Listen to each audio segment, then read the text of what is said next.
اسينسيو.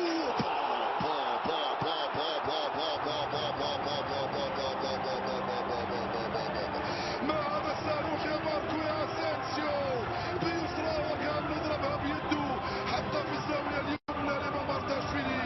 جول والاروع من ماركو اسينسيو يسجل جونيور جول.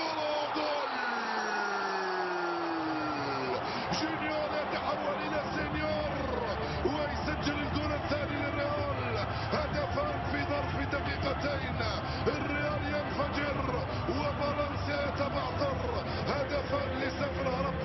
ريال مدريد يضرب فالنسيا بثنائية ويواصل الضغط على برشلونة.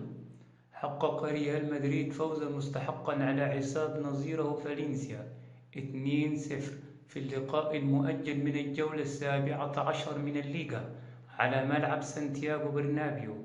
ورفع ريال مدريد رصيده بعد هذا الفوز إلى 45 نقطة وبفارق 5 نقاط عن برشلونة المتصدر، بينما تجمد رصيد فالنسيا عند 20 نقطة في المركز الرابع عشر. شكرا لكم والسلام عليكم ورحمة الله. لا تنسوا الإعجاب بالفيديو والاشتراك في القناة ليصلكم كل جديد إن شاء الله.